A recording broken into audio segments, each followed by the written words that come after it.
ಗೊತ್ತ ಹಾಗೆ ಮೈಸೂರು ನಗರದ ಕುಸ್ತಿ ಪಂದ್ಯಾವಳಿ, ಮೈಸೂರು ನಗರದ ಕುಸ್ತಿ ಪೈಲ್ವಾನರುಗಳು ಇಡೀ ಮೈಸೂರಿಗೆಲ್ಲ, ರಾಜ್ಯಕ್ಕೆಲ್ಲ, ಇಡೀ ದೇಶಕ್ಕೆ ಹೆಸರುವಾಸಿಸುತ್ತೆ. ಆ ಕುಸ್ತಿಪಟು ಪಂದ್ಯಾವಳಿಗಳು ನಡೆಸೋಕ್ಕೆ ದೇವರಾಜರ್ಸ್ ಹೆಸರಲ್ಲಿ ಒಂದು ನಮ್ಮ ಎಕ್ಸಿಬಿಷನ್ ಆವರಣದಲ್ಲಿ ಒಂದು ಕುಸ್ತಿ ಅಖಾಡ ಇತ್ತು. ಆ ಅಖಾಡ ಸುಮಾರು ವರ್ಷದಲ್ಲಿ ಇತ್ತು. ಕುಸ್ತಿ ನಡೆಯೋ ಸಂದರ್ಭದಲ್ಲಿ ಮಳೆ ಬಂದಾಗ ವಿಪರೀತ ಸಮಸ್ಯೆಗಳಾಗತ್ತು, ಸುಮಾರು ಕಂಪ್ಲೇಂಟ್ಗಳು ಕೇಳಿ ಬಂದಿದ್ವಿ. ಆ ರೀತಿ ಅನೇಕ ಪೈಲ್ವಾನರುಗಳು ಸನ್ಮಾನ್ಯ ಶ್ರೀ ಮುಖ್ಯಮಂತ್ರಿಗಳಿಗೆ, ಸನ್ಮಾನ್ಯ Shri H C Mahadevappa district in charge ಮಿನಿಸ್ಟರ್ಗೆ ಹಾಗೂ ನನಗೂ ಅನೇಕ ಬಾರಿ ದೂರುಗಳನ್ನು ಕೊಟ್ಟಿದ್ದರು. ಇದು ಸಿ ಎಂ ಗಮನಕ್ಕೆ ತಂದಿದ್ವಿ.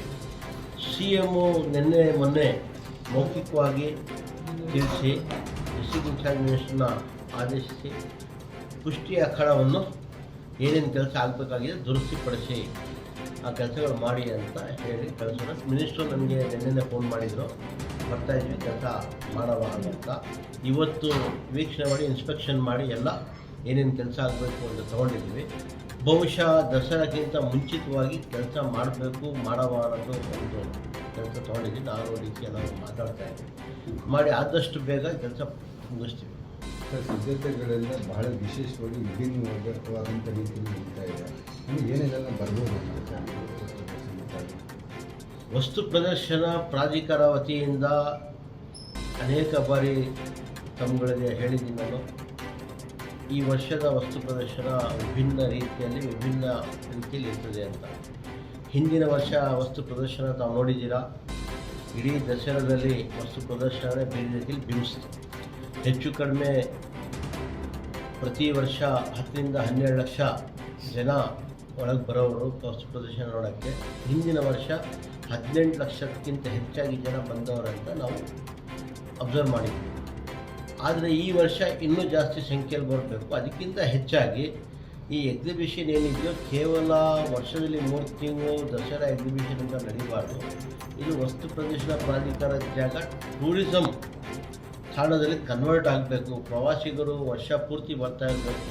ಮೈಸೂರು ನಗರದ ಸಾರ್ವಜನಿಕರಿಗೆ ಅನುಕೂಲ ಆಗಬೇಕು. ಇದರಿಂದ ಅನೇಕ ಸಣ್ಣ ಪುಟ್ಟ ವ್ಯಾಪಾರಿಗಳಿಗೆ, ಕಳ್ಳಕಾಯಿ ಮಾರೋರಿಂದ, ಸೌತೆಕಾಯಿ ಮಾರೋರಿಂದ, ಟಾಂಗಾ ಗಾಡಿ, ಆಟೋ ಡ್ರೈವರ್ ಎಲ್ಲರಿಗೂ, ಹೋಟ್ಲ್ ಇಂಡಸ್ಟ್ರಿ, ರೆಸ್ಟೋರೆಂಟ್ಸ್ಗಳನ್ನ ಅವನ್ನೆಲ್ಲ ಒಂದು ಉದ್ಯೋಗ ಸಿಗಬೇಕು ಅನ್ನೋ ದೃಷ್ಟಿಯಲ್ಲಿ ಇಲ್ಲಿ ಒಳ್ಳೆಯ 2-3 ಕಾರ್ಯಕ್ರಮಗಳು ತೊಗೊಂಡಿದ್ದೀವಿ. ಅದರಲ್ಲಿ ಒಂದು ಮ್ಯೂಸಿಕಲ್ ಫೌಂಟೇನ್ ಅಂತ ಹೇಳಿ ಒಂದು ಮಾಡಿದ್ದೀವಿ.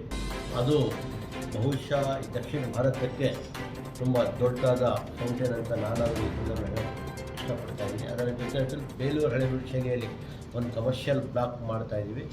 ಹಾಗೆಯೇ ಚೈನಾ ಮಾದರಿಯಲ್ಲಿ ಒಂದು ಡ್ರ್ಯಾಗನ್ ಪಾಂಡ್ ಅಂತ ಹೇಳಿ ಬೋಟಿಂಗ್, ಮಕ್ಕಳುಗಳಿಗೆ ಬೋಟಿಂಗ್ ಮತ್ತು ಅದರಲ್ಲಿ ಅರ್ಧ ಗಂಟೆ fire show, smoke show, laser show ಅಂತ ಒಂದು ಮನೆಗೆ ಅದೊಂದು ಎಂಟರ್ಟೈನ್ಮೆಂಟ್ ಕಾರ್ಯಕ್ರಮಗಳು ಕೊಡ್ತಾ ಇದ್ದೀವಿ.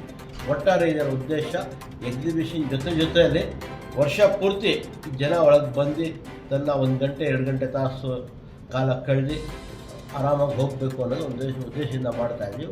ಈ ದಸರಾ ಎಕ್ಸಿಬಿಷನು ವಿಭಿನ್ನ ರೀತಿಯಲ್ಲಿ, ಒಳ್ಳೆಯ ರೀತಿಯಲ್ಲಿ ಅದ್ಧೂರಿಯಾಗಿ ಬರ್ತದೆ ಅಂತ ನಾನಾದರೂ ಹೇಳೋಕ್ಕೆ ಇಷ್ಟಪಡ್ತೇನೆ. ಇದು ಸಾಕಷ್ಟು ನೀವು ಬಂದಾಗಿದ್ದ ಈ ಪ್ರಾಧಿಕಾರದಲ್ಲಿ ಸಾಕಷ್ಟು ಬದಲಾವಣೆಗಳು ಆಗಿದೆ. ಹಿಂದೆ ಸಾಕಷ್ಟು ಸಮಸ್ಯೆಗಳು ಆಗಿದೆ.